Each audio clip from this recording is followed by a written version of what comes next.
This recap contains adult language and is intended for entertainment purposes only.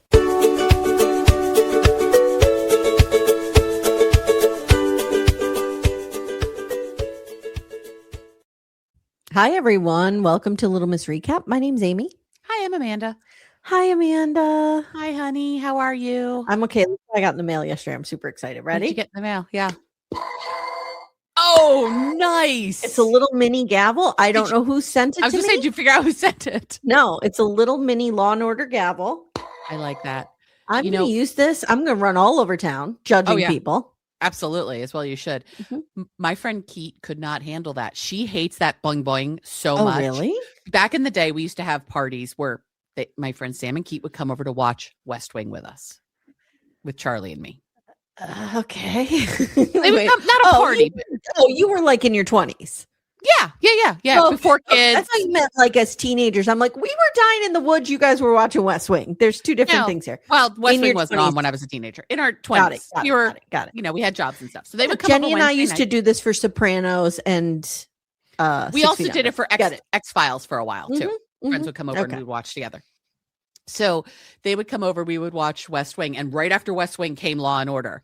And like as soon as the West Wing music was done, we had to switch the channel immediately because Keat would be like, he was triggered by Law and Order. She was triggered by the gong gong. Like it really upset her.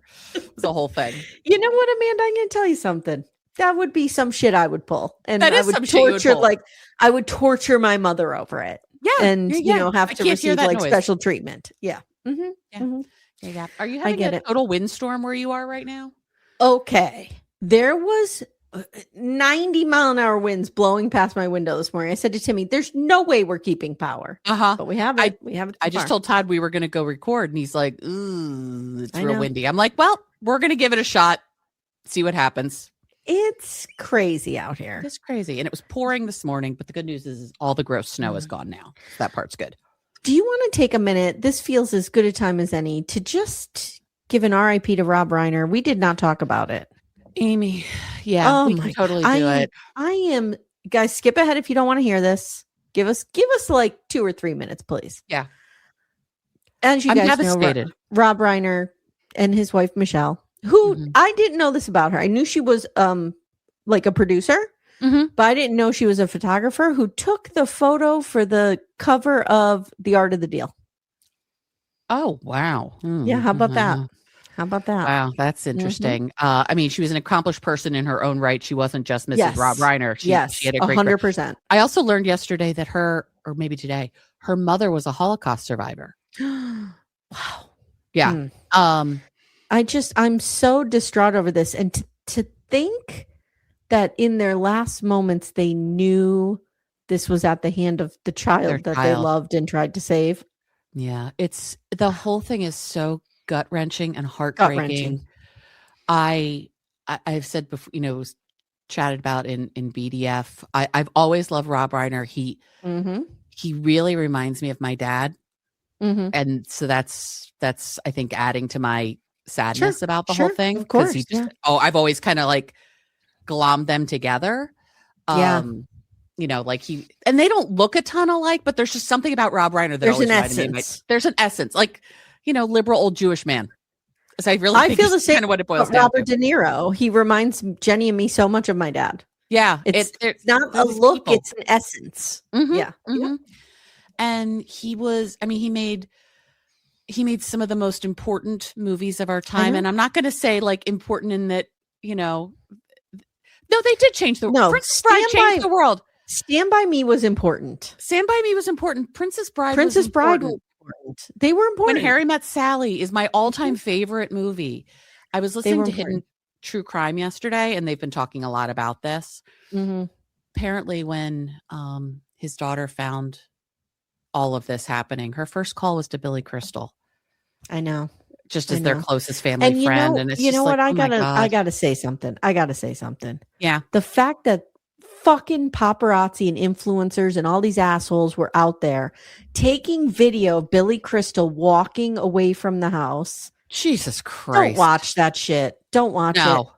Leave Don't these give people them the alone. clicks. I'm sad for their children. I'm sad for everyone who loved them. I'm sad for Nick. Like clearly this kid was is tragic. The whole thing is tragic. And I think the world is a little darker of a place without someone like Rob Reiner in it. Yeah. Axel and I were talking about it at the end of Special Forces when we recorded. And, we were talking about how like a lot of times, I don't know if this is just an American thing. It might just be a human thing. You look for blame. You look for somebody to blame. Yeah, of course. In this case, like it's just a tragedy. It's just a tragedy. And it's like tragic all around. And I think it's an important lesson that I think is helpful to, so many families are struggling with children with mental health issues and addiction issues and all of that. And I think it can be helpful for families to think, oh my God, if I had X, Y, or Z, we could help my kid. No, you could have all the resources in the world. Everything available to them. There's literally nothing they couldn't have done to help their child. Yeah. And they couldn't help their child. That's a really good point. That's a really important point. We all think like if we had more money, we could get them to the best rehabs. I guarantee you Nick Reiner was at the best rehabs in the world. Like, and I don't think Rob Reiner was putting Nick and Michelle Reiner were putting Nick Reiner in wilderness camps out in Utah. No. I don't think it was that kind of situation. I think they were the best of the best. Yeah. And, a lot of people have talked about everything that his parents did to try to help him. And it's so heartbreaking. And I'm glad he's being remembered so wonderfully. I know. Me too. Yeah. And true rest in peace to them. True R.I.P. Yeah. The world is a little darker without them. Yeah. And just to have it happen around holidays. It was on Sunday, right? It was the first night of Hanukkah. Yeah. Because Axel said when he heard about it, he immediately thought it might have been some kind of hate crime. Yeah, that's where we're at. That's where we're at for sure. Yeah. But it was the first night of Hanukkah. Yeah. All right. So we got to make a hard pivot. You ready? Let's make a hard pivot to these fools. Hard pivot to wow. This season is delivering, Amy. I will tell you, I'm loving this season. I'm so glad you finally got on. I didn't think it would take a lot to get you there, but wow, this is why BT90 is the best. Well, it's one of the best. It's the best of the big three for sure. OG, HEA, the Sunday night shows. It's far and away the best because it tends to be the most ridiculous people and the stakes are really low. Yeah, I agree. People are just going to meet people. Yeah. But wow, these people going to meet people. I agree. When I laid eyes on who I call rapidly aged Gypsy Rose. Our good friend Lisa from right around the corner from me. From our backyards. We know these types of women very well. Now, you're more familiar because there is a specific King of Prussia area kind of. I will say though, we were talking about this with Jake and Matt, Mary Payne. Yep. I think this woman is from the Bayou. I'm telling you. That accent is not Pennsylvanian. That is not a southeastern Pennsylvania accent. There's something else going on in her. We find out she's moved like 15 times. Justice for her child. Justice for Faith. I would like to adopt Faith and make her mine because she needs a better mother. But yeah, when Jake's like, I'm going to need the PA lady. I'm like, Jake, you don't understand. I literally grew up next to King of Prussia. Like I'm sitting there figuring out these restaurants. And we have lived in Pennsylvania our whole lives. This is no accent I've ever heard come out of Pennsylvania. No. There's something New Orleans, Bayou. There's something. You just want her to be like Gypsy Rose. I'm telling you, there's a reason she reminds me of Gypsy Rose. She looks like not just a rapidly aged Gypsy Rose. It's not just the looks though. Yeah. But it's also a vibe. Yeah. Guys, please deep dive on her and find out if she ever lived in the Bayou. Please. I need to know, and Amy. I need to know her proximity to Rod. Okay. I don't think she's Rod's type. Just going on. Okay, so this where are we starting, girls? 90 Day Before the 90 Days, Season 8, Episode 3. Prepare for takeoff. Prepare. Of course, we're going to go through the whole flight situation. Yes. Okay, so why don't we start with Forrest and Sheena? That sounds great. So, all right, you take us away. We remember Forrest 32 from the Dalles, Oregon, and Sheena from Las Piñas City, Philippines. I love Sheena. I love her. This poor sweet little baby angel. Yeah, she's so. I agree. Okay. If we find out she's garbage, I'm going to be very upset. I agree, and they seem to love each other. What other couple made me feel this way? Maybe like a Niles Matilda. Okay. You know what I mean? Where they genuinely loved each other. Yeah, they really did. I feel that way about these guys. I could live to regret this. Yeah.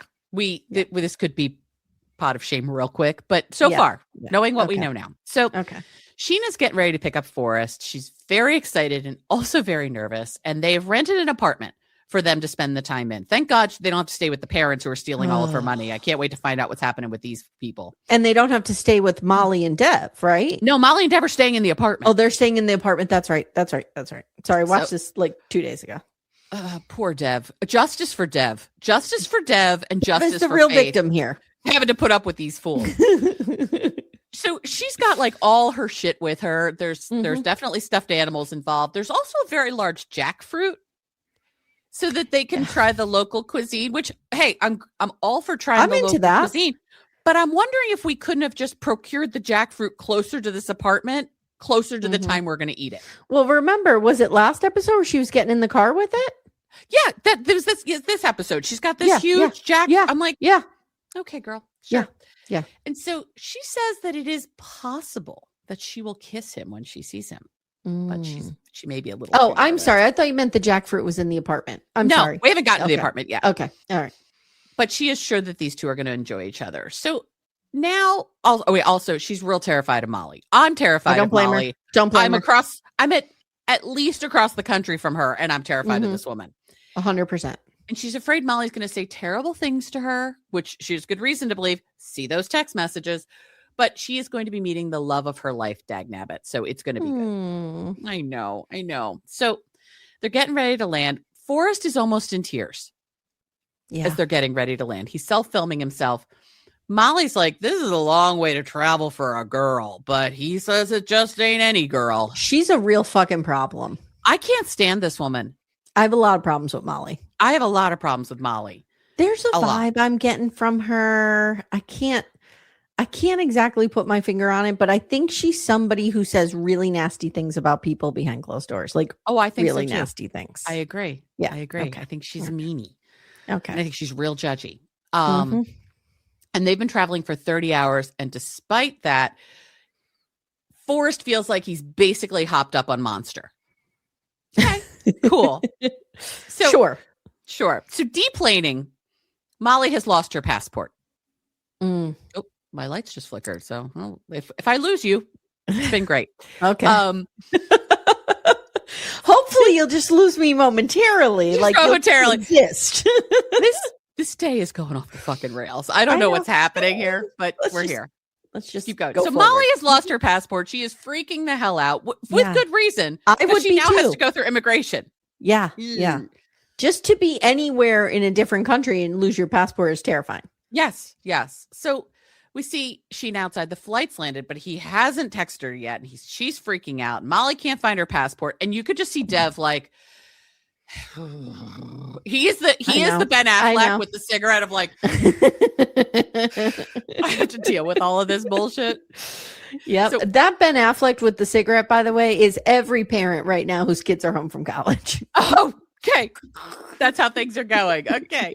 So the passport has been found. We're on our way through immigration. Sheena is so happy. She feels like she's floating. For some reason, every time we go to see Sheena, they just zoom right in on her feet. Oh, I didn't notice that. Every time. And she's wearing like kind of orthopedic-y looking flip-floppy sandals. Same girl. Gotcha. Yeah, whatever. But I'm like, why are we going straight to her feet over and over again? Oh God, I know it's weird. Who's behind that camera? Yeah, exactly. It's like this guy have a foot fetish. He's real into Sheena's feet. Is it Gino?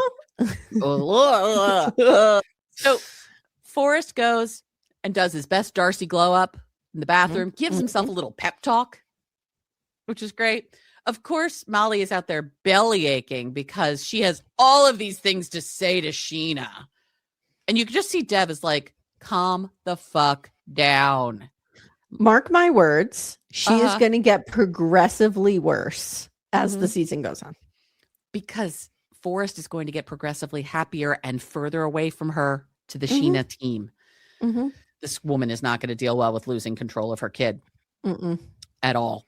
And Forrest talks again about what his mom sent to Sheena, and he's just hoping that his mom doesn't start a fight immediately. She's Forrest, I'm sorry, honey. She is going to absolutely be a monster this whole trip. So this has been 7 years in the making. Forrest just wants it to go well. Molly, cleans him up, makes sure his jacket is straight and his shirt is straight, and sends him out there to meet his girl. And she just keeps picking at him. I'm like, leave the guy the fuck alone. He's already nervous enough. Yeah. I was on the Bravo Investigator podcast last week, and I talked with Dana, and we talked about how Forrest had gone previously to see another girl and it didn't work out or whatever. I said to Dana, Molly is the kind of mother who probably never let him forget that. Oh, yeah. She holds that over his head 24/7. Yep. It's part of the infantilization. It's part of keeping her baby boy home. And she also was probably supportive of this relationship because she never thought that they would meet each other. Right. She never thought that she never thought this would come to fruition. Right. And here we are. And now she's real pissed about it. But I can see her just being one of those mothers that just hangs it over his head all the time. Yep. And she's like a monkey parent mother, just picking the nits off of him and just picking at him all the time. I'm like, leave this guy alone. And I'm anxious watching this. Forrest is anxious. I'm getting anxious for him doing this. Yeah. And they see each other. Sheena immediately starts crying. Yeah, this is very sweet. They hug. Forrest is 19 feet taller than Sheena. I know. She's coming up to the middle of his chest. He appears to be tall and she appears to be short. So this is when I see anybody, Yeah. It's like when you and Timmy hug, you just come right in the middle of the chest. Yep. And they hug, they're doing this, and she's just sobbing into his chest. Molly's watching this and tears are starting to pour down her face. I saw a moment of sweet humanity of a mom seeing her kid be happy. Dev starts crying. Oh, Dev. God, someone save this poor guy. Everyone's crying. I'm almost crying. It's great. It was very sweet. Very sweet. And Forrest is meeting her is everything. There's lots of I love yous. And then he asks for consent to kiss her. And they kissed. And now she's crying more. And he says kissing her was ecstatic. He says she has a lot of perfume on and he loves it. And she's like, I put a lot of fruit perfume on. I can tell you right now, whatever this woman smells like, I'd hate it because I hate super sweet smells like that. Oh, okay. Oh, I think it would give me a headache. We were talking about this. Oh, my daughter is doing a gift profile for everybody in her life. What are your favorite colors? What are your favorite scents? Where do you like to shop? Okay. Sure, I thought it was okay. But she's like, Mom, what are your scents? I'm like, bakery. She's like, I like bakery. I like to smell bakery and I like to smell like bakery. Okay. So but I believe it or not, I don't really wear anything. Yeah, I wear I'm a perfume girly. I have the same 3 that I've been wearing for a million years. I'll use the girls gave me a Victoria's Secret body spray. If I'm going somewhere fancy, I'll right. But it's a floral smell. It's not bakery. But generally I like bakery. You like bakery. Got it. It's yellow outside. I don't know what's happening out there. Okay. If I get taken away in a tornado. Wait, now I need to see what's going on outside my window. Yeah, what's going on outside there? Okay, nothing. Pretty gray. Okay. Just pretty gray and moody, just like I like it. Okay. Nothing could be wrong with that. So everyone's crying. She's got perfume. Sheena and Molly meet. They hug and they cry, hugging each other. It was sweet. Yeah. Dev says it's too hot to be crying. I understand that. I would feel that way too, Dev. And Dev says he was surprised that this moved him so much. He isn't a crier, but he said it felt really good to cry. Oh, I love this man. I do Someone too. needs to rescue him from these people. I know. These people being Molly is the one he needs to be rescued from. Yes. Sheena now starts to apologize for everything that's happened. And Molly's like, let's focus on being happy now. I have a whole plan to rip you apart later, girl. But right now we're just going to hug. And Sheena starts hugging them all and says, we're all family now. And Molly says seeing her face to face is really overwhelming. I bet it is. Forrest and Sheena walk off hand in hand, and Molly says, apology aside, there are things we have to talk about before we proceed. Shut up, Molly. Ruh-roh. I know. Shut up, Molly. I know. Shut up. Okay, that's where we leave then. Okay. Would you like I'll spin the wheel. Okay. It's gonna stop at Laura and Birkin or Aviva and Stig. Stig the artist. Sorry. Let's get Aviva and Stig the artist over with, because I'm not invested in these two. Okay. We need to talk about the shrimp. Yeah. Mm-hmm. She threw it out. It was not in a Tupperware container. No, I didn't think it was. You were correct. I was wrong. When Todd and I watched it together, I realized I was wrong. You guys don't understand how rarely this happens, that I have a detail right that Amanda does not have right. Yeah, it never happens. So I'm literally stopping the podcast and demanding you were right. Go ahead, Amanda. You were right. I'm not sure what else is supposed to say that, but you were right. You were totally right. Okay. Mm-hmm. Thank you. Thank you. I will bask in this for the one episode that it happens. I'm actually probably later this episode, I'll get something wrong and you'll correct me. So I'm just enraged that this woman flew this shrimp only to immediately throw it out. Okay. And all of the passengers on that plane had to sit with it. Shrimp. And then she chucks it. Okay. Mm-hmm. This is a crime against shrimp. I'm just going to say it. Guys, I think we all need to come together as a people, as a planet, a global collective, and say we don't bring stinky food onto airplanes. Yeah. Wait, this doesn't need to happen. No. I was like, is he going to eat this and die? Is this where this season's going? Yeah, that's why we have to get Elise and that rando from Australia at some point, because Stig is going to die after he eats the shrimp. Oh my God. We get the 12 hours earlier. Are you happy? Yeah. I'm just not invested in these guys. I don't know why. I'm kind of into it. I'm into Aunt Spring. Well, Aunt Spring, again, is that her Christian name? I need to know. Aunt Spring has seen some shit. I need Aunt Spring back in here. She's the story. Yeah. So Stig the artist, we see him performing, but I wrote, it kind of feels like an opening act because the crowd's not real engaged. No. I don't think he's quite as big as he would like us to believe he is. Mary Payne looked, and I think he had like 86,000 followers before the show started, which isn't nothing. No, he has 16,000 followers on YouTube and 22,000 on TikTok. Oh, that's not a lot. No. Because you have 10,000 on TikTok. Yeah, not at all. Yeah, okay. So his name is Erlen Hutchinson, and you know the vibes, he tells us. Yeah. Vibes. We're vibing. Yep. So he's a cool guy. He's chill. He loves singing for the ladies. They go crazy for him. He is a cutie. Oh my God, he's so fucking hot. He's a real cutie. Who have attacked him on stage. I'm like, yeah, I can see that. I mean, I've almost attacked Barry Manilow, so, you know. So he says, I almost made the worst joke ever. Never mind. I was going to say, if you want to hear about some attacks on stage, go listen to our Siegfried and Roy. It's a dark moment. Wow. It was a toe episode, guys. Can't remember which one, but it was like 2 or 3 ago. Amanda took me on a journey. By the way, as we're recording this, folks, it's December 19th.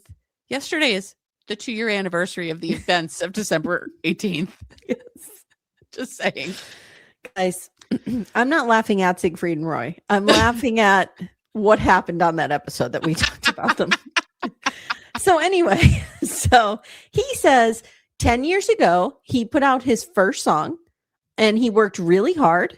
And now he is at the highest level in Belize. Okay.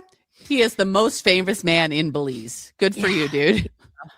So he's backstage with his bros. And they're like, dude, you bang 95 different chicks a week. What are you doing with this girlfriend? What's happening? They also kind of imply he likes foreign women. Mm-hmm. Did you get that? Mm-hmm. Mm-hmm. I think he's the type. Yep. And he says, you know what? She's super hot. And she's also kind and gentle and has a cute laugh. And I could be myself with her. I don't have to be this huge celebrity all the time. Sometimes it's nice to just be a person. This is how Tom Cruise must feel when he starts dating. Speaking of Tom Cruise, just a quick aside. Yes. I've always been into Tig Notaro. Always been into. I love Tig Notaro. Yeah. I love Tig. There's something about Tig that I'm into. Okay. Yes. Yesterday, I was watching their Handsome Pod. Okay. And Tig met Tom Cruise. Oh, boy. And whipped out a photo of Tig where they look exactly like Tom Cruise. Oh, my God. As a younger person. Okay. And they showed Tom Cruise, and Tom Cruise was like, I guess, dying about this. And then I'm like, could this be why I've always been slightly low-key attracted to Tig? Could be, because of the resemblance to Tom Cruise. There's a Tom Cruise Tig vibe. Recently did a TikTok or something, because they played this really terrible character on the morning show. And they're like, I'm not Amanda. That's the character's name, actually. Yeah. Just so everyone knows. Character I played, not me. Yeah. I get it. Like, can you imagine being Joffrey and strolling around the streets? Seriously, like, some of the worst people. What? Bolton Ramsey. Oh, yikes! So, anyway, back to Stig the artist is very happy that he doesn't have to put on the pretense of being the hot, popular guy that he is when he's with Aviva. He has, like I said, 16,000 followers on YouTube. So he tells the camera, many of my relationships have failed for a specific reason. And that is he brings his girlfriend around and there's all these other bitches throwing themselves at him out there with their muse, trying to get his D. And the girlfriends get jealous. It's just a barrage of women, Amanda. So many women are just walking up to him with their mew out, ready to go. And the girlfriend gets annoyed by it. I too would be annoyed if Todd and I were walking down the street and people were just presenting their muse to him back and forth all the time. I'd be annoyed. I'd be like, can't we just go to Wegmans? What are we doing? So he says, I was a player for most of my life, but I'm ready to settle down. But I need a faithful partner, and I need somebody who's going to understand this is my life. This is... I'm sure it's very similar to maybe Howard Stern. How his first wife Allison had to accept that there was home Howard, and then there was raging Howard, misogynist, the radio raging Howard. Misogynist, sexist weirdo on the radio. Which sure, yeah, I'm sure. Yeah. I'm sure Stig the artist is at that level. Very much, it's exactly the same thing. Yeah. So the friend goes, I think this has a 20% chance of working. I think his friend is being generous, but go on. Later, Stig the artist heads to the airport and he stands out there and one person does recognize him. Hey, that's one more person than would recognize me at an airport. But guys, remember, Aviva thought there would be hordes of fans. Yeah, she wasn't sure she'd be able to get the crowd to him. Even though she shows up and we learn she's a nervous wreck and she has shrimp all over her pants. She has to prepare herself for the hordes of women. I have to tell you, if I'm going to meet my hot rock star boyfriend that I've flown to meet, what I really want to do is smell like shrimp juice. No, me too. Yeah. Yeah. Mm-hmm. That's the scent I should have told Penelope that I liked. Yes. Shrimp. So their meetup is cute. It's a little awkward, but it's fine. It's fine. I wrote, my God, he's fucking hot. He is hot. I am into him. Okay. He thinks she's hot. He loves her fat ass, he tells us. I've had those words said to me, not in a kind way. Yeah, I was going to say, I've been called a fat ass before. Never heard that as a compliment. Yeah. She does throw out the Chinese food immediately, which again, why did the journey of the traveling shrimp? Why did we do this? Why? But I'm glad no one is now going to spend the next 24 to 48 hours hunched over a toilet. I'm sorry. It would be the sisterhood of the traveling shrimp. Sure. Sorry, guys. So they're going to a hotel in Belize City and he'll be performing out on the islands tomorrow and he'll be performing some new songs. She's very excited. She is, but she's like, oh, I already have to show up at shows. Okay, here we go. Yep. He has rose petals all over the bed. She's all horned up. Yep. He says he is attracted to her even more in person.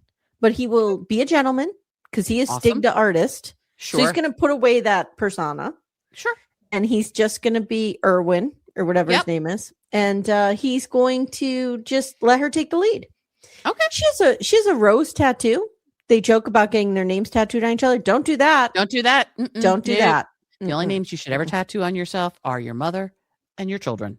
Those things don't change. True. By the way, Love After Lockup is back. I know. I saw the screener email. So he tells her he does not want her to be jealous and he needs her to understand his lifestyle. And she says she definitely wants to respect that. She doesn't want to be jealous, but she also wants to be respected. And that's fair. But I think what would serve them well, Amanda, I'm sorry, I didn't mean to cut you off, is a conversation around what does respect look like? That's what I was going to say. She's going to need to be real clear about what that looks like. Otherwise, he's going to trounce over it all the time unknowingly. Yeah, because these are very generic terms. Yes. Yeah. So she gets in some lingerie and wow. She's hot. And that's where we leave them. And they're blah, blah, blah, blah. He's hot. The way he's laying in bed with his glasses, making out with her. That's a power move. I leave the glasses on. There's something about someone who's unclothed but still wearing their glasses that is hot. Well, he had jeans on that had like rips in them strategically. I noticed. Little Miss Recap will be right back after this break. For ad-free episodes, visit littlemissrecap.com/support. All right. Do you want to go to Rick and Trisha, please? Let's go to Rick and Trisha. Okay. You know who's I was going to say, you know who's the real problem here is Rick, but we know that because Rick is gross. Yeah, we're not fans, guys. We are not fans. This guy is gross. I don't like how he talks about her. I don't like how he's pawing at her. It's very objectifying. It's gross. So we are post Bang Fest, clearly. And these two just honestly look fuck drunk. Like, yeah, they do. They do. And she's really tired from what they did. And he asks if it was everything she expected. And she said even more. They banged twice. Pretty good, Rick. Pretty good. She's impressed given his age that he was able to do so much. And he says, I haven't even pulled out all my tricks yet. Oh, hey now. Yikes. He offers to go for a third round. And an hour later, they're making their way to the market. So I think she was like, no, we got to go do shit. So they're going to the market and we have the traditional showing of the American to the local market where we have to show them the animal heads and the hearts and the things and the stuff and all of it. This is like Sam and Ali's Fear Factor Madagascar edition. Yeah. But at least he's not trying to move there because of course she has to move to the US. Of course. And he's like, I only gave her a sample of what it has. He just could stay in bed and fuck all day. Well, no, you're going to have to go do shit, dude. Sorry. Sucks to suck. So first they're at the market. Of course, he gets freaked out by the showing of the gross things by his standards. We've got a half a pig head. We got a goat stomach. We got a heart, which kind of reminded me of Yellow Jackets, which cannot come back soon enough. Yeah. And he says this is their first date, but this meat is really ruining their sexy vibe. I mean, I'm not going to disagree with him on that one. And he's like, do you eat all of that? She's like, of course. In our culture, we don't waste anything and we eat it all. And she's kind of annoyed by how freaked out he is. This is the standard trope, right? Yeah. Yep. We get it. Fine. So now they're driving around. Madagascar looks amazing. Beautiful. Looks so beautiful. And they come across some folks playing music at this like gorgeous scenic outlook. This looked so fun. I know. I wanted to do this. Me too. Rick tries to dance. Doesn't go good. Well, he's trying to tap dance a little bit. Yeah. To this music. And it's not quite the right. Yeah. Tap dance is a very specific, like I took tap, ballet, and jazz for many years. Yes. Tap, it requires coordination and skill, obviously, but like it's not, there's not a lot of rhythm to it, if that makes sense. Yeah. Like the music is very specific, and this was not the right music for what he was trying to do. Correct. Yes. Thank you. And she's like, dude, let me show you how it's done. So she goes up and dances. It's adorable. She's adorable. And he says, this isn't tap dancing. And this is making him realize there's a lot he doesn't know about her from just talking on the phone. Like, she's a good dancer. Like, she could dance. But he says it in a way that it feels, I don't know. She's trying to hide something. I could be projecting something onto him, but it felt to me like, fuck out. Yeah, like it was nefarious. Like, I don't know. There's a lot I don't know about her. Well, yeah, of course there's a lot you don't know about her. You just met her. Well, and it felt like the reason I say that is I don't think he liked her dancing like that with those men. I don't think so either. I think he's real possessive about it, I think. Yeah. I mean, we'll see, but that's the sense I got too. And he is falling more and more in love with her because the sex was good and she's hot. Because, I mean, she's hot. Yeah. Mm-hmm. And he wants to figure out what happened during those 5 days. But he needs to get to know her better, and they need to be transparent with each other. So we sit down on this bench, and we're going to have the talk, which we've seen previewed. And he says some things he wants to talk about. He wants to figure out what happened when she went MIA. And she's like, I already told him. And does he want to know everything? And he says, what she said sounded unbelievable, and he wants her to be honest. So she's like, well, you have to promise you're not going to get mad if I tell you everything. So now we come back. It's time to unveil Secret Gate. He half-heartedly promises he won't get mad, but he's like, I can't promise it won't hurt me, which I liked that. Like, yeah, I promise I won't get mad, but I can't promise I won't have feelings about it. Right. Like, I could see a version of that being like, I promise that I won't react. Right. Like, I'm allowed to feel how I'm going to feel. Right. But I won't blow up. I won't react. Right. Yeah. So Trish says a month ago, she had a lot going on and didn't talk to Rick for 5 days. He was really upset, and it's caused a lot of problems for them. So what she tells us happened is what we knew before. The ex-boyfriend got robbed. He blamed Trisha, and she was really freaked out. Also, I didn't tell you everything, she says. She pauses. Rick says he's scared. And now it's just the brother's accident. He hurt someone on a scooter. And so her family had to care for the victim, and then they had to go to the police to pay for the amends. I guess that's what you do in Madagascar. And Rick's like, well, why wouldn't you tell me that? And Rick says that I thought you were with someone else. Like, that story, like who not that who cares about that story, but like that doesn't impact our relationship. Yeah. Potentially. And she's like, I just shut down. And he's like, you can, he says, I can be your confidant now that I'm here and you can tell me things. And she's like, well, we hadn't met yet. And I was afraid you were going to judge me and judge my family or just think I wanted money. I understand that. That's understandable. She seems real sane and normal. Yeah, like if Jenny was out like fucking off and ran somebody over with a car, right, and like we had to deal with that as a family, like I would feel shame around that.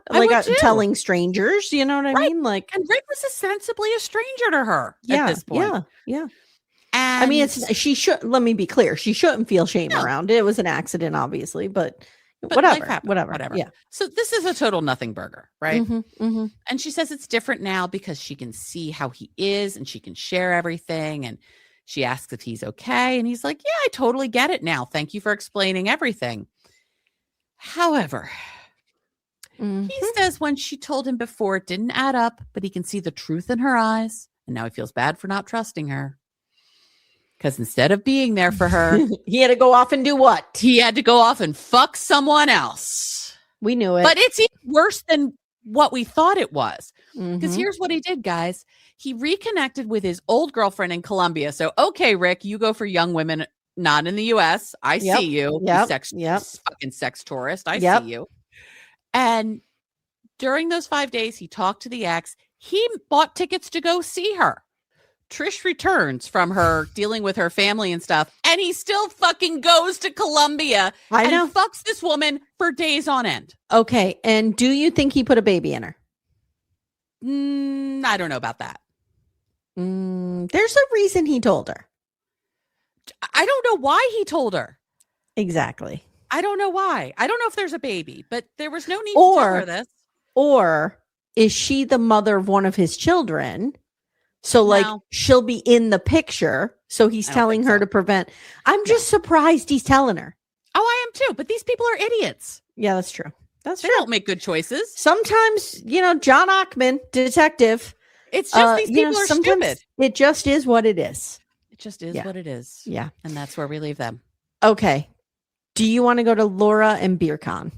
Let's go to Laura and Bearcon. And as I said to you before we even started recording, I love her accent and I love how she says his name. And she's my favorite on the season so far. You know what I'm going to say about Laura? And children of the 80s and 90s will get this. Mm-hmm. She's a cutie patootie. She is a cutie patootie. She's a cutie patootie. She's a total cutie patootie. Okay. So she's getting ready to go. And she tells the camera, I was confronting Michael to give him one last chance to declare his love for me, but he's not going to. So I'm going after love. What did you think of this? Oh, girl, don't go to some 26-year-old idiot in Turkey for this. No. Find local love that's appropriate and that makes sense. I mean, we all saw it, right? We saw this was her Hail Mary. Yeah. Of trying to get Michael to finally make a decision. Yeah. And no decision is a decision. Correct. So I'm glad she's like, I'm going to move on. I'm not going to sit there around and wait for Michael my whole life. I want love and relationship. This isn't the place to go, honey. I just wrote, is this the plot of Love Actually or 16 Candles or Pretty in Pink? It feels like we've seen this plot many times. We've seen this plot many times. Yes. Yes. So Laura's parents show up today and yikes. Her parents are a lot. Like a lot. Okay. She is 47 years old. Yeah. Why do she's a year younger than you. Why do they still have so much say over what she does? I mean, my parents have more say over what my fear and thoughts of what my parents will say has more control over me than it should. Yeah. For my age. Yeah. So I understand a bit of it, but this was a lot. Yeah. Like, I don't understand why she's just not like, I'm going to Turkey. Can you guys give me a ride to the airport? Like, right. Don't get me wrong. My mother would have a thought about this. Of course she would. So would my mother. But it would be like a conversation. And you know what? Honestly, she'd probably make Jenny do it. Jenny would have thoughts about this. My sister would have a lot of thoughts about this. Yes. But like, I guarantee you, my father probably wouldn't say anything. And my mother probably wouldn't say anything. Yeah. They'd just be like, whatever. It's like, there goes Amy again. Yes. And to be fair, like, you know, they couldn't help me even if they wanted to. So like, if I was making a mess, it's my mess to make. Yeah. Yeah. So she's getting a ride to the airport. Her parents are not supportive, she says, because they're Catholic and conservative. And this ride to the airport is something because it's a lot of, he's using you. He's a Muslim. Mm-hmm. He, a lot of that. A lot of, he doesn't love you. It's a red flag. That like, these are insulting things to say to your child.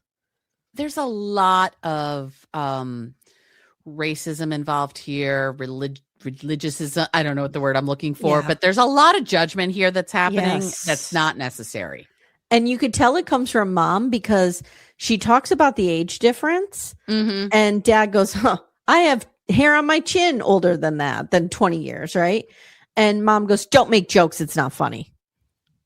It's like, whoa. It is kind of funny. Whoa. That was actually kind of a funny joke, but yeah, he just wants a ticket to America. I was like, wow. Okay. These people are a lot. By all accounts, we don't know the history. Like, to be fair to her parents on just seeing them at this one spot, maybe Laura has a history of making horribly irresponsible decisions that the parents have had to bail her out of time and time and time again. And if that's the case, then they have every right to say something. Absolutely. But by all accounts, what we're seeing, she seems like a responsible adult. Yes, she does. So yes, she does. I don't know what we're complaining about. No. So Laura, you know what? We need this mother and father to go over to Chloe and Johnny on 90 Day Tow and knock some sense into Chloe. Yes. Thank you. So the guy wants out of Turkey. You don't know how this, it's terrible. It feels xenophobic. Xenophobic. That's the word I was looking for. Yeah. Thank you. So Laura says, I'm already a nervous wreck. Why are they winding me up like this? Right. And I get that. Mm-hmm. So they leave her at the airport and she tells the camera, listen, I'm taking a calculated risk. I know this can blow up in my face and that's fine. And it is very low stakes. If it blows up, she gets on plane, comes home. No kids involved. She's not giving this guy a ton of money. I feel like she has a very clear head about this. I agree. She seems to have a good head on her shoulders so far. I agree. They may be, we may eat those words someday. Oh, I'm pretty sure we will eat those words. But as of right now, I feel like she has a good head on her shoulders. I agree.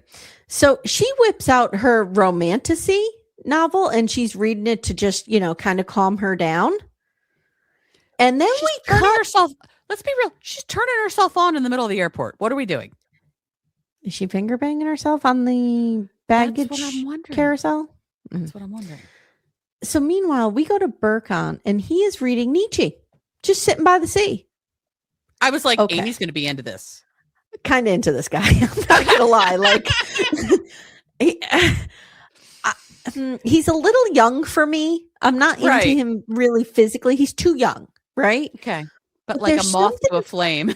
Yes, there's something about somebody who just has a real strong opinions and thoughts about things and like is real, I don't know, philosophical. It's something for me. Okay, guys, if you're watching us on YouTube, you may notice we have different clothes on. Hi, guys. Listen, we had an incident yesterday where I lost Amanda. I didn't know what to do with myself. I know. You lost internet? So normally if we lose our Wi-Fi, it's not a big deal because I can live my life off the hotspot of my phone. Sure. But this was like, I lost everything. I couldn't use my phone. I could only make phone calls. Wow. It was a trying time. I bet. My kids immediately fled the house. Yeah. Amy just disappears on me. And I'm like, should I shut the window? Am I going to lose the recording? I don't know what to do. And then I get this little text. Hi, it's Penelope. My mom asked me. Okay, because Penelope wasn't here. Right. So she was in the city, so she could text. Got it. That's why she could. And Sammy was home, which is why when you called me, I could hear the distress signal of a 19-year-old without internet access. Well, I had to call Amanda to look up the outage because, oh my God, I tried to get my mother to do it. Oh, no. Amanda. No. Next time, just always call me. Wow. Always just call me. I'll help. She's like, I need to log into your Xfinity account. No, you don't, Mom. There's a way around it. Like, just. Yeah. Like, I figured it out. Yeah. She doesn't understand. Like, just keep going down in the Google results until you find the thing where you don't have to log in.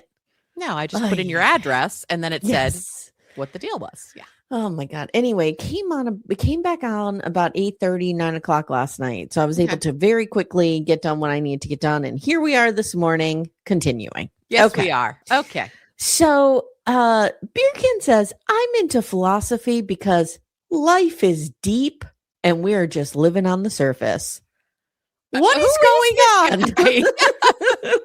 Who is this guy? I know. I can see this is probably one of the first times that I could see why you would genuinely find this person attractive and not just be sex touristy about it. Right. Like there's some depth to this kid. Yeah. Yeah. There appears to be depth to this kid. So I could see how like Laura, somebody who's transformed their life so much in the past year, is into a guy who talks like this. Yeah. And she seems smart and interesting. Like, this is attractive. Absolutely. And we know she loves education. She's a teacher. So for sure. He says he discovered Nietzsche at the darkest time in his life. We all have, honey. Yeah, that's usually what it happens. It was called philosophy in college for me, but yeah. And he was on the verge of a pro football career and his knee collapsed and his ACL was crushed and his career was over. He says he does still play, recreationally, but you have to embrace the pain. And then he says, life is like this. One part struggle, one part survival. Who is this guy? I'm here for this. Who is this guy? Right? I'm here for this. There's something going on here with this guy. He's got some depth.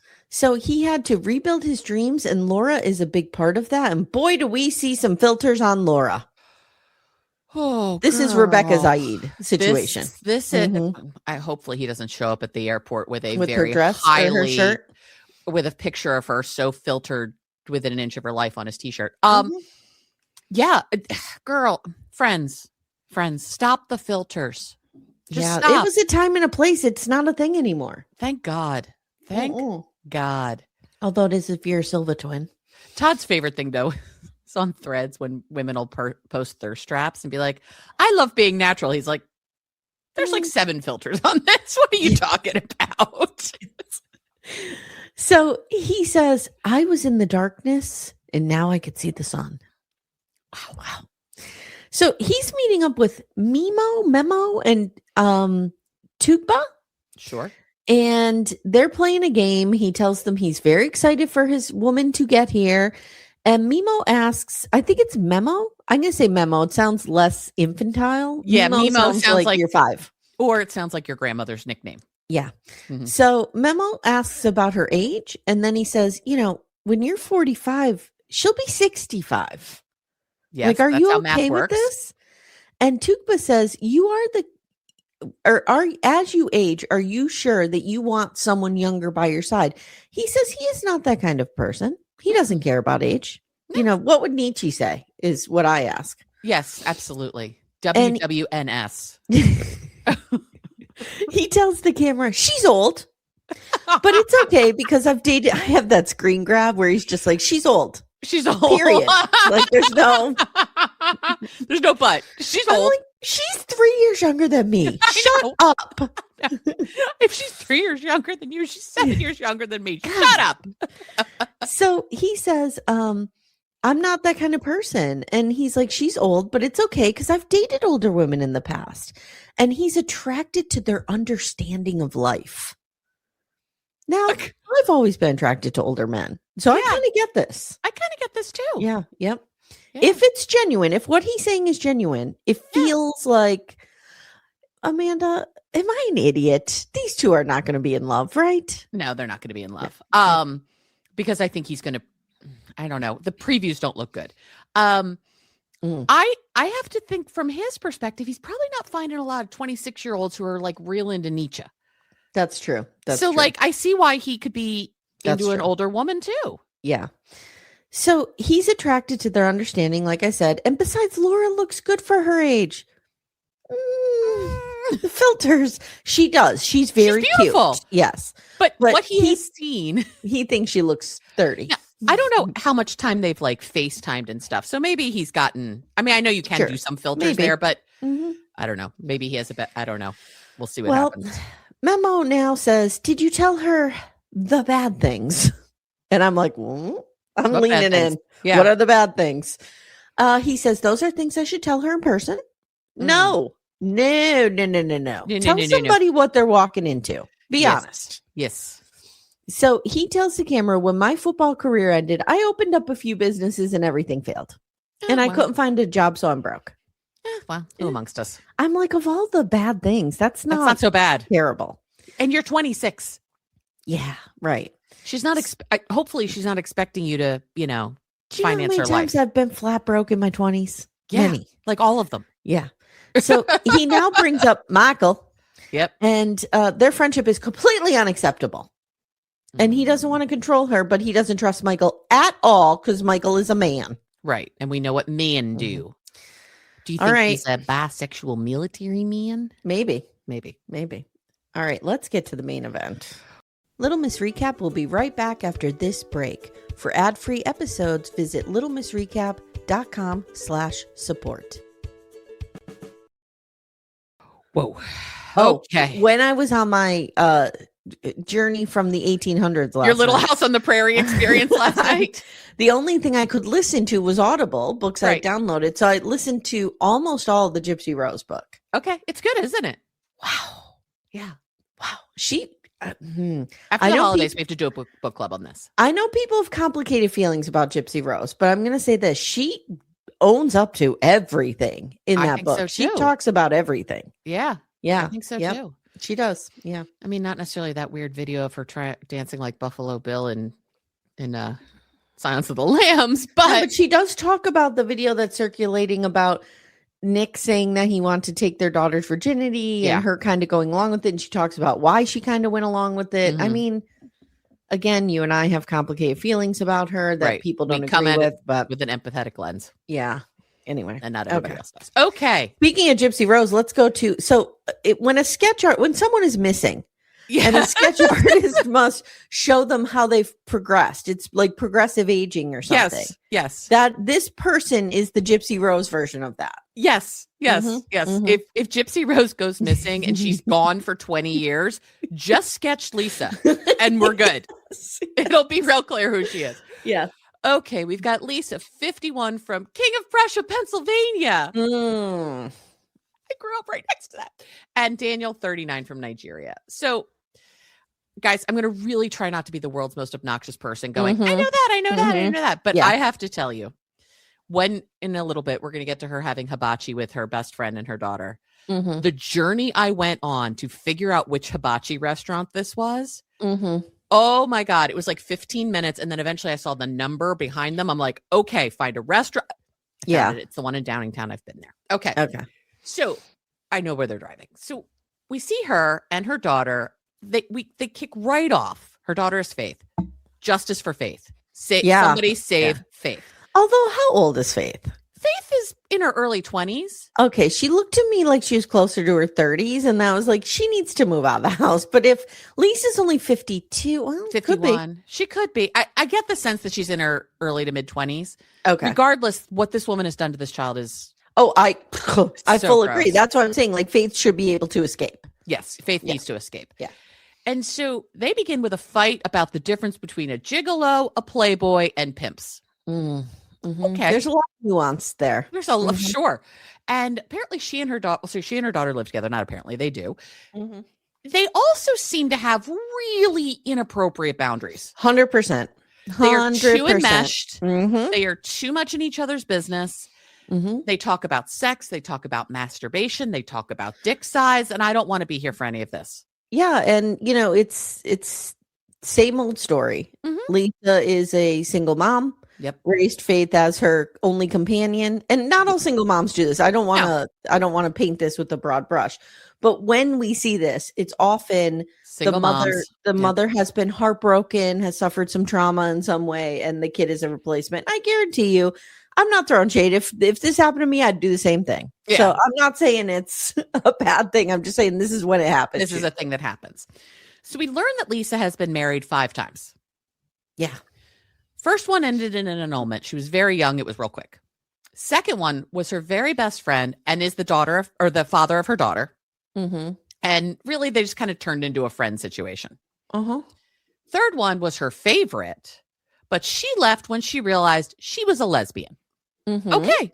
Happens. Sure. Happens. Great. Late in life lesbian. Love it. Sure. So then she married 2 women. Neither of those relationships worked out. She kind of yada. She hand-waved through the 2 women. Yeah. That we married. I'm like, wait a minute. There's 5 marriages, but you really zoned in on 3. Right. Yeah, right. Honed in on 3. Yeah. Yes.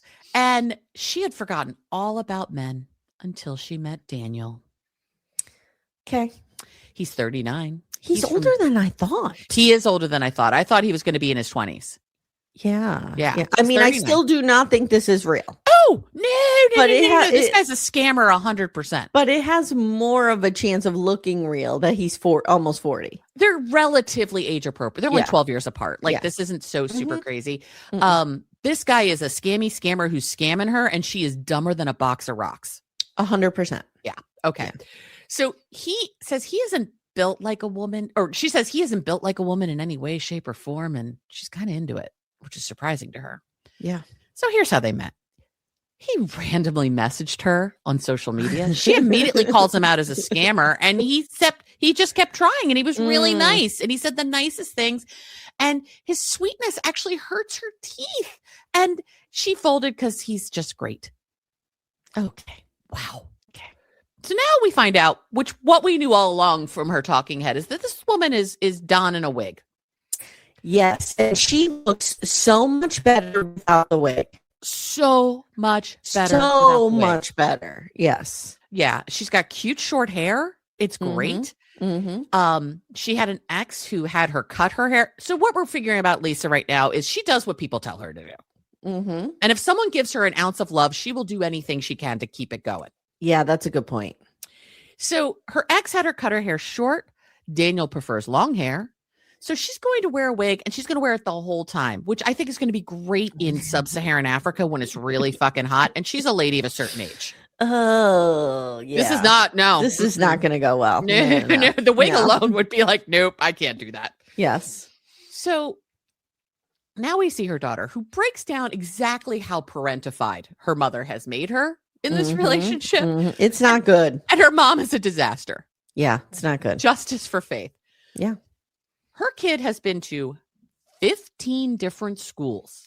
This is hard. This is hard. What did this woman do to this child? So basically what Lisa has done is she has created a world of chaos in which Faith has found that the only thing non-chaotic is Lisa. Yes. So she has clung to her for stability, not able to understand that Lisa is the agent of chaos. Correct. Yeah.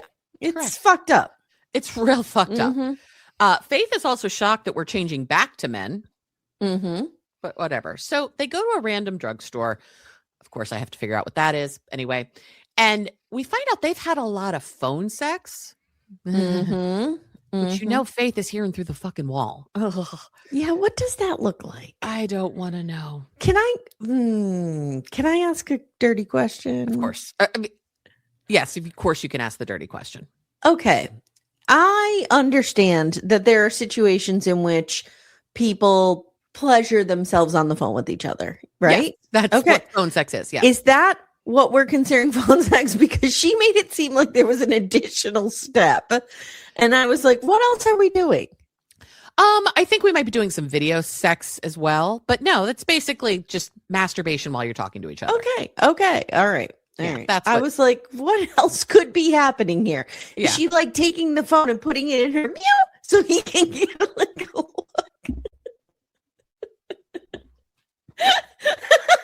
I didn't mean it that way. It sounded bad. The image I now have of this ridiculous woman shoving a phone up her vagina. I meant shoving it like in there, like down right in there. I didn't mean in there. I do suspect maybe there is some camera close-ups of the area. It's been a long time since I haven't lived with my husband. Yes, it really has. And you haven't dated. It's been a long time, girl. But no, I don't think people are actually sticking their literal phones in vaginas, at least. Let me put it this way. When I was single, we didn't have smartphones. Correct. So, and for that, everyone is grateful. It worked out really. Think of the mess you would have gotten yourself in if you had a goddamn smartphone. No. So she's nervous because sex with a man is freaking her out, especially the cleanup. She goes into the dripping. I'm like, girl, stop talking. Okay, Matt Sharp. What are we doing? That doesn't very much like she described. Very much like she described the liquid being left on the floor. How about we leave this piece of tape on the cutting room floor? Yeah. Jesus. This is. I didn't need to hear PG-13. I didn't need to hear about dripping with Lisa. Nope. No, thank you. No, thank you. So she asks the guy at the store about buying condoms. They have to be latex free. Justice for this Rite Aid manager. I know. Like 22. Right. He's like, why is this happening? Manager. He's like, look, I'm just here because I'm a key holder. I closed the store. I don't know anything. I'm not a condom expert. Yeah. Condoms, Rose. Condoms. I have to say, though, he's being pretty cool about the whole thing. He is. He's calling us bros, though, the minute this is over. Yeah. As soon as she leaves and the cameras are gone, he's like, guys, I said the most fucked up customer. This woman with a really bad wig telling me about banging some guy in Africa. I don't know what's happening. Yeah. So this isn't just about the embarrassment about the condoms. We also have another problem here. Daniel doesn't know she was a lesbian. Yeah. A few months ago, she kind of tested the waters to see how he would react and said that at one point she had a fling with a woman. And he asks her how she could do that to herself. And God is disgusted with her. So it's going to go really well when she comes out to him. I mean, again, not that I advocate lying, but like, why does he need to know this? Yeah. At least for a while. I don't think he needs to know. I don't know. It doesn't affect him. Let's put it that way. It doesn't. Yeah.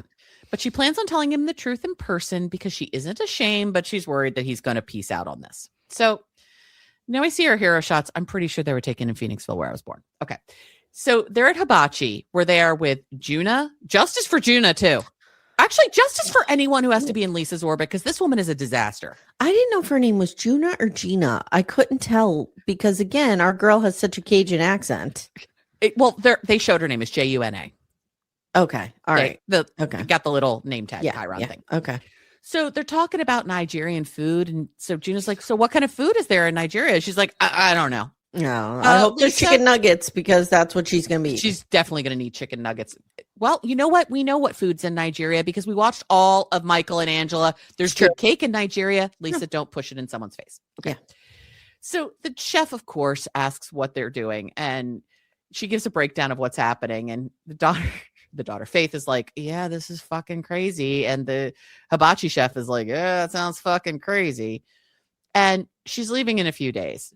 We see the onion volcano that I told you about, Amy, at hibachi. You did. The onion volcano. Mm-hmm. And Juna is like, if she was a lesbian, or Lisa says about Juna, if Juna was a lesbian, she'd be Lisa's dream woman and is also her best friend. Okay. And Lisa's really trying to sell Daniel well about how wonderful he makes her feel and how kind and how loving he is. And her daughter's like, yeah, that's good treatment. Love bombing is the problem, Mom. And she thinks it's a total romance scam. And they go for older women who are desperate and have been hurt. Wow. And Lisa's kind of like, ow. Yeah, like that hurts. She's not wrong. But that hurts. Yeah. She goes, do I look like an old, vulnerable woman? And her daughter's like, yeah. You're wearing a wig because he told you to. Yes. Stop this. Yeah. Stop this. So we find out Lisa has, of course, sent Daniel money. Of course. And Faith is like, boom, mic drop. That's my point, Mom. Yep. She sends him money every 2 weeks because he lives in poverty, Amy. Okay. Amy Orman's going to lose her fucking mind here. The money, I can't because these people don't have a lot of money. No. She is in debt up to her eyeballs and she's sending this guy money. Oh my God. If I was Faith, I would run. I would just run. I would get the fuck out of there. I would too. I'm like, what the fuck are we doing here? And Juna, what is Juna's play in all of this? I don't know. She's giving her money? She's an enabler. She's an enabler. Would you give me money to send to my Nigerian boyfriend? No. No. And I make a lot of poor financial decisions. No. That's not one of them. No. So here's the thing. He has only asked for money 2 or 3 times, but she gives him money because it makes her feel better. Yeah. This woman needs a fucking therapist. Yes, she does. In the first 2 months, she sent him $2,000. That was 2 months ago. So they've been together for 4 months. And she's like, I don't even know how much he sent. And Faith's like, does he have a job? And she goes, yeah, he does have a job, but he hasn't really been able to work a lot lately because of the malaria. And what does Faith say? What did he do before you? Yes. Thank you, Faith. Like, what are we doing? Yeah. Her daughter's like, you're a fucking moron. Like, what is wrong with you? Yeah, essentially. She and her daughter, as you just said, broke as a joke. They borrow money from Juna a lot, and this is really upsetting Faith. And she asks how much debt they're in, and Lisa's like, I haven't asked Juna for as much money as she had. There's just a lot of yada, yada, yada, humming around. Yeah, yep. She's also, Juna has paid for the visa so she can go to Nigeria. Because if he's scamming Lisa, he's now also scamming Juna. Yes! I need to know where Juna's getting her money from.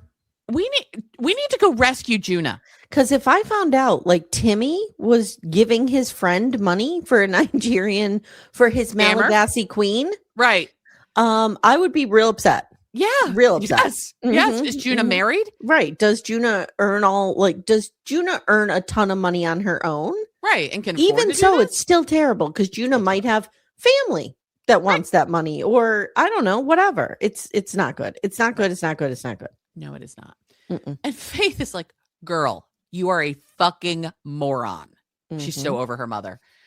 Juna's like, I don't think he's bad, but texting and talking are different things, and we'll see what happens. And Faith's like, my mother's a lost cause. But Lisa says she isn't in the relationship. Faith doesn't know. She's not in it with them. Oh, and this may be the best relationship of her life. Well, you haven't met him, so no. It's great. No. Mm-mm. Faith now starts to cry and says, you say that every time, Mom. Every relationship is the best one of your life. And I absolutely know that to be true. Oh, this fucking kid has been through it. So Faith now is like done and leaves. She can't even take this. She walks out of the restaurant crying. And Lisa tells Juna, this always turns into a fight. Well, if we have a pattern here, maybe we need to take the opportunity to figure out why we're in this pattern all the time. Mm-hmm. And Faith says every time she voices her opinion, Lisa shuts her down or tells her she shouldn't feel this way. And Lisa lectures Faith about her concerns, and she'd be like, I will always choose you to Faith before someone else. That's promise I won't marry him on. I'm like, no, it's not true. That's not true. And that's the thing. Like, don't get me wrong. Raising kids, you don't have money. A lot of kids grow up with financial insecurity, right? And you can be with a partner like my parents were, right, and still have it. Okay. Yeah. And when you're a single parent, you often don't have extra lines of support. I get that. Yeah. But you can't parentify your kid and then yell at your kid for being parentified. Right. You know what I mean? You can't be like involving your kid in all the problems and then saying, well, this is not your business. Right. You're the kid. I'm the parent. I got this. No, you involved her in this. She's in this. Faith has a voice here. Yes. You gave it to her. Yes. She has every right to say, I don't like this. I don't like this. You're pissing me off. You've done this before. And Faith has lived experience with you. She knows what you've done. Faith has been left for you to choose a man or woman so many times in this child's life. I guarantee you. Yeah, you're right. Lisa will always choose romance over her kid. Oh, you're right, Amanda. Jeez. It's just so upsetting. And Faith knows that in her core, so she has to go along with it. And she's terrified. She's terrified her mother's going to go to Nigeria and marry this guy. She's had to go along with all of this. You nailed it. She had to go along with all of this because she knows her mother will choose them over her. Yeah. Yep. And so Faith says, if you break this promise again, I can't do this anymore. Yikes. So clearly Lisa breaks promises to her all the time. I'm sure around money and around relationships. You're right. We need to get Faith in your guest room. Yeah. And let you mother her for a while. She needs better than this. And Lisa seems shaken and says she has done so much to this poor kid. But at that time, she was trying to figure out who she was. But this is different. She's a grown-up now. She wants her happily ever after. I'm not going to say just because you're a parent doesn't mean you can never choose your own happiness again. Of course. Yes. Of course. Actually, the happier you are as a parent, the better parent you are. You're married to somebody who has a child. Yes. And they chose happiness and everybody's happy. It's fine. It's fine. Yeah. But if you said, I have done so much to this poor kid, then Lisa, stop dating right now and fix your relationship with your kid and make sure she's okay. Yep. 100%. 100%. And I don't care 100%. that she's in her 20s or however old she is. You have fucked this kid over and over again. Mm-hmm. If you're a grown up, grow the fuck up and fix this with your kid. And stop traipsing all over the world for the next dick or meal.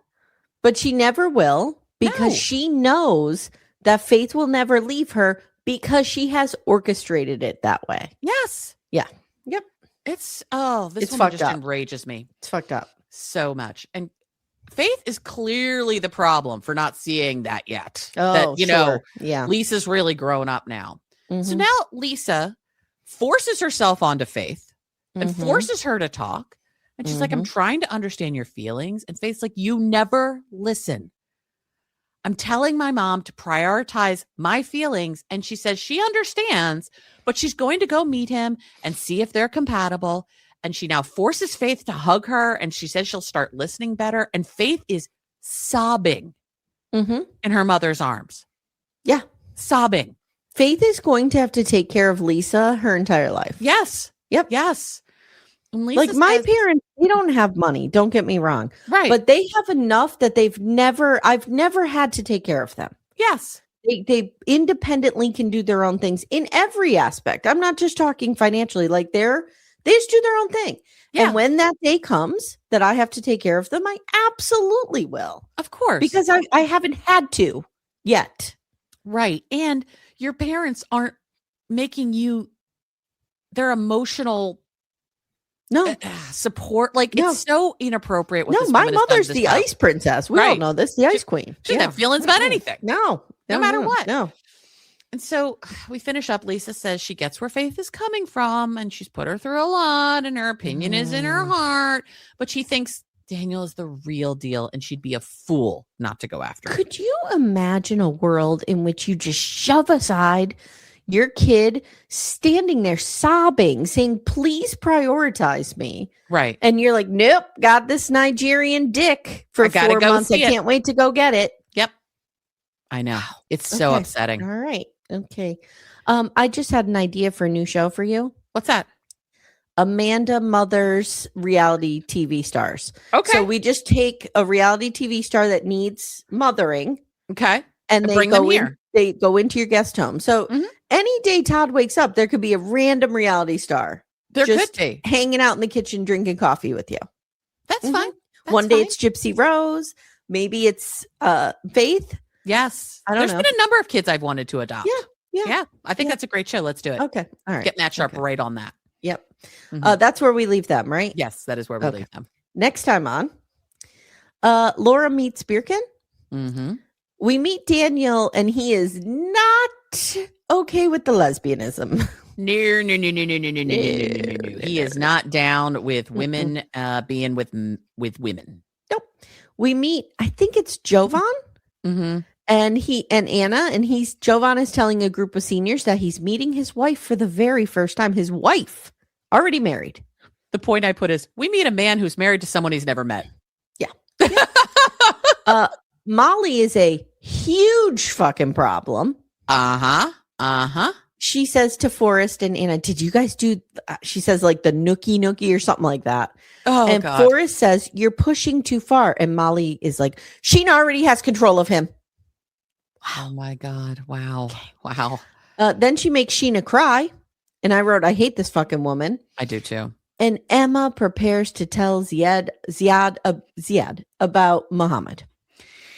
I said Emma and Ziad continue to hate each other. Because these two hate each other.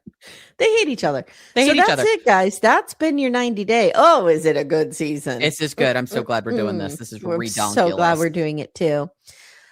Today is the 22nd. It is Christmas week. If you celebrate. Yes. And we are still in Hanukkah, correct? No. What is the last night of Hanukkah? Oh, sorry. Okay. Hold on. No, it started. I'll tell you. Hold on. We might hope you had a nice holiday. Hope you had a nice holiday. Yes. The last night of Hanukkah is, let's see. Oh, yeah, it is. 22nd is the last day of Hanukkah. Okay. Well, happy Hanukkah to those who celebrate. Tonight is our YouTube live for Christmas. Yes. So we're just going to, just hang out with you guys, just the BDFs. And if you don't get the link, I'll put it everywhere. But if you don't get it, it's at 8 p.m. Eastern time on December 22nd. Just go to our YouTube channel and you'll see a live happening. Just join it. Yep. Yeah.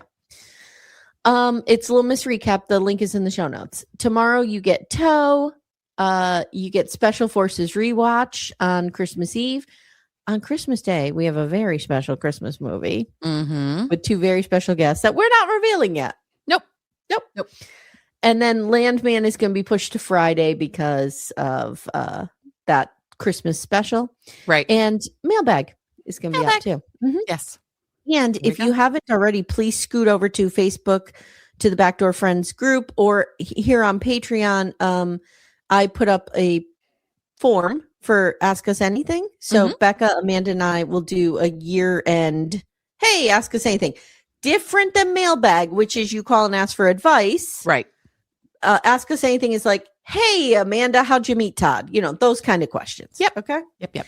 So you can send those in as well. All right. Anything else, Amanda, that I missed? I think we've covered it between yesterday's attempt and today's attempt. It's all good. Okay, guys. Thank you so much for listening. Thank you for supporting the show as always. Amanda, thank you for your time as always. Amy, thank you. And we'll see you next time. Take care, everyone. Bye. Thank you so much for listening to Little Miss Recap. If you'd like to support the show and get a ton of bonus content, including all episodes ad-free, please visit our Patreon. The link is in the show notes. If we've earned it, please consider leaving us a 5-star review wherever you listen. If you have someone in your life who loves trash TV, please consider sharing this episode and telling them about the pod. I hope you've enjoyed this episode because we made it for you.